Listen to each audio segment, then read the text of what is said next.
فرشتے اللہ تعالیٰ کی نورانی مخلوق ہیں جنہیں ان کی اصلی شکل و صورت میں دیکھنا انبیاء کرام علیہ السلام کے علاوہ کسی اور کے لیے ممکن نہیں۔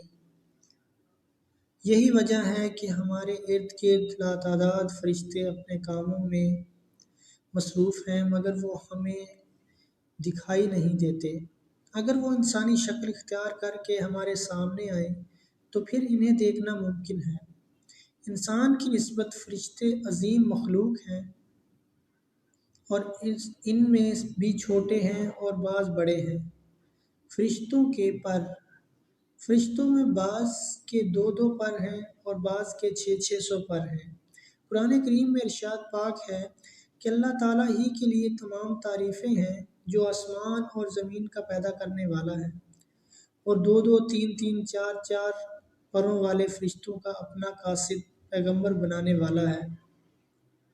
بعض روایات کے مطابق جبرائیل امین علیہ السلام کے 600 پر دیکھے گئے ہیں اور ہر پر نے آسمان کو گھیر رکھا تھا۔ ان کے پروں سے مختلف رنگ اور قیمتی موتی بکھر رہے تھے۔ فرشتوں کی قد و قامت۔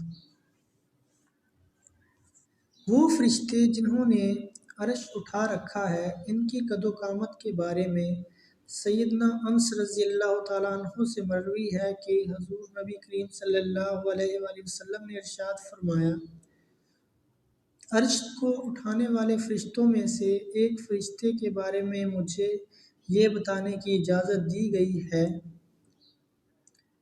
جس کے پاؤں سب سے نچلی 7ویں زمین میں ہیں اور اس کے کندھوں پر عرش ہے۔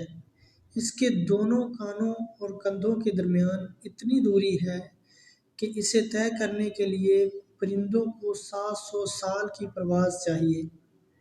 وہ فرشتہ کہتا ہے، یا اللہ تو پاک ہے جہاں بھی ہے اور جہاں بھی ہو۔ فرشتوں کی ضرورت یات اللہ تعالیٰ نے فرشتوں میں شادی بیاہ کی حاجت نہیں رکھی، اس طرح انہیں کھانے پینے سے بھی بے نیاز کر دیا ہے۔ اس کی وضاحت قرآن مجید میں مذکورہ سیدنا ابراہیم علیہ السلام کے اس واقعے سے ہوتی ہے جس میں کہ ابراہیم علیہ السلام کے پاس فرشتے آئے تو آپ علیہ السلام ان کے لیے فوراً گوشت لے کر آئے مگر انہوں نے اس سے تناول نہیں کیا۔ اللہ تعالیٰ نے فرشتوں کو بیماری، سستی، کاہلی، دکھ، تکلیف، تھکاوٹ اور اکتاہٹ وغیرہ سے محفوظ رکھا ہے۔ وہ دن رات فقط اللہ کی اطاعت میں اپنے کاموں میں مصروف رہتے ہیں۔ قرآن مجید میں بیان ہوا ہے کہ آسمانوں اور زمین میں جو کچھ ہے اسی اللہ کا ہے اور جتنے اس کے پاس فرشتے ہیں وہ اس کی عبادت سے نہ سرکشی کرتے ہیں اور نہ تھکتے ہیں۔ وہ دن رات اللہ کی تسبیح بیان کرتے ہیں اور ذرا سی بھی سستی نہیں کرتے۔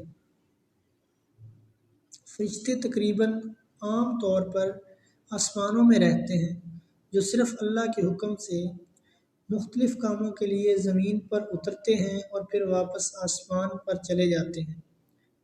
قرآن مجید میں ایک اور مقام پر خود فرشتوں کی یہ بات مذکور ہے، ہم تیرے رب کے حکم کے بغیر نہیں اترتے۔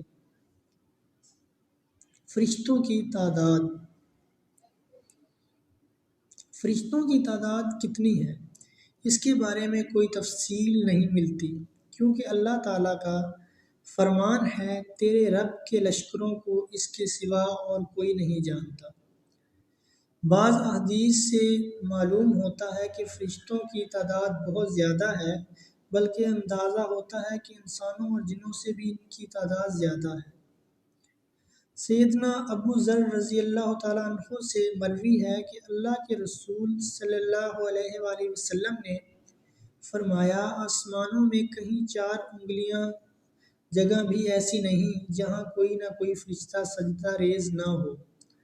سیدنا عبداللہ بن مسعود رضی اللہ تعالیٰ عنہ سے مروی ہے کہ اللہ کے رسول صلی اللہ علیہ وآلہ وسلم نے فرمایا، قیامت کے روز جہنم کو اس حال میں لایا جائے گا کہ اس کی 70 لگامیں ہوں گی اور ہر لگام کے ساتھ 70,000 فرشتے ہوں گے جو اسے کھینچ کر لا رہے ہوں گے۔ فرشتوں کی ایک اہم خاصیت فرشتوں کی ایک اہم خاصیت یہ بھی ہے کہ وہ اللہ تعالیٰ کے حکم سے اپنی شکل و صورت کے علاوہ کوئی اور صورت بھی اختیار کر سکتے ہیں۔ یہ صورت کسی ایسے انسان کی بھی ہو سکتی ہے جسے دیکھنے والے پہچان لیں۔ انسانوں کے علاوہ کسی اور جاندار کی صورت اختیار کرنے کی فرشتوں کو طاقت ہے یا نہیں، اس کے بارے میں قرآن و سنت میں کوئی صراحت یا ذکر نہیں ملتا۔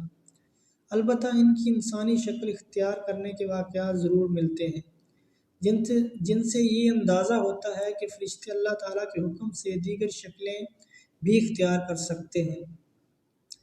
سیدنا ابراہیم علیہ السلام کے پاس فرشتے انسانی شکل میں آئے اور ابراہیم علیہ السلام ان فرشتوں کو پہچان نہ پائے۔ پھر فرشتوں کے بتانے پر آپ علیہ السلام کو معلوم ہوا کہ یہ انسان نہیں ہیں بلکہ فرشتے ہیں۔ سیدہ بی بی مریم علیہ السلام کے پاس جبرائیل امین علیہ السلام انسانی شکل میں تشریف لائے تھے، اور جبرائیل امین علیہ السلام سوائے 2 مرتبہ کے ہر مرتبہ نبی کریم صلی اللہ علیہ وآلہ وسلم کے پاس انسانی شکل میں تشریف لائے۔ فرشتوں کی طاقت۔ اللہ تعالیٰ نے فرشتوں کو انسانوں اور جنوں سے کئی گنا زیادہ قوت و طاقت عطا کر رکھی ہے۔ حضور نبی کریم صلی اللہ علیہ وآلہ وسلم نے جب طائف کے مقام پر وہاں کے لوگوں کو اسلام کی دعوت پیش کی تو آپ صلی اللہ علیہ وآلہ وسلم پر وہاں کے لوگوں نے ظلم و جبر کی انتہا کر دی اور حضور نبی کریم صلی اللہ علیہ وآلہ وسلم کو لہو لہان کر دیا۔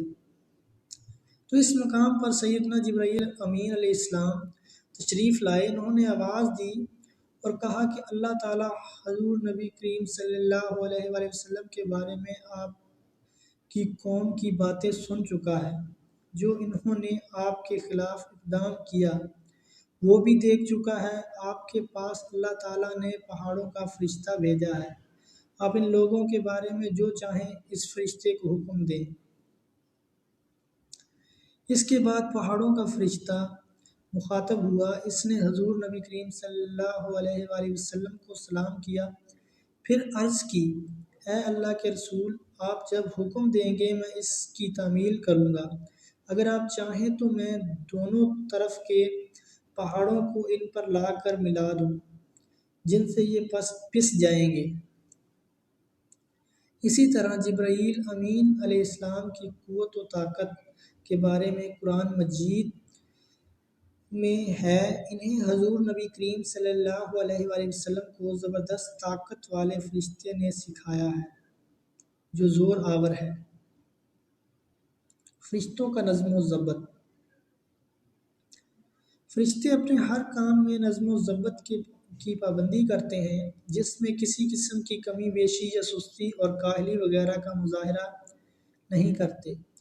جن فرشتوں کی جب اور جہاں ڈیوٹی شروع ہوتی ہے وہ اس وقت وہاں پہنچ جاتے ہیں اور اسے احسن طریقے سے سر انجام دیتے ہیں۔ فرشتوں کی موت۔ جس طرح انسانوں کی پیدائش اور موت کے مختلف مراحل ہوتے ہیں، فرشتوں کے لیے یہ مراحل نہیں ہیں، یعنی دنیا میں نئے انسان پیدا ہوتے ہیں اور پہلے موجود انسان فوت ہوتے رہتے ہیں، لیکن اس کے برعکس جب اللہ تعالیٰ نے فرشتوں کو پیدا کیا ہے تب سے وہ زندہ ہیں اور قیامت قائم ہونے تک جب تک اللہ پاک چاہیں گے وہ زندہ رہیں گے۔ تو آج کی ویڈیو تب تک اللہ تعالیٰ کی طرف سے انہیں جو ذمہ داریاں دی گئی ہیں انہیں احسن طریقے سے وہ پورا کرتے رہیں گے، لیکن جب قیامت آئے گی تو یہ فرشتے بھی موت سے دوچار ہوں گے۔ پھر ایک ایسا وقت آئے گا جب کائنات میں اللہ تعالیٰ کے علاوہ کوئی چیز زندہ نہ رہے گی۔ اسی صورتحال کو قرآن مجید میں اس طرح بیان کیا گیا ہے، زمین پر جو ہیں سب فنا ہونے والے ہیں، صرف تیرے رب کی ذات جو عظمت اور عزت والی ہے وہی باقی رہ جائے گی۔ اسی طرح ایک اور مقام پر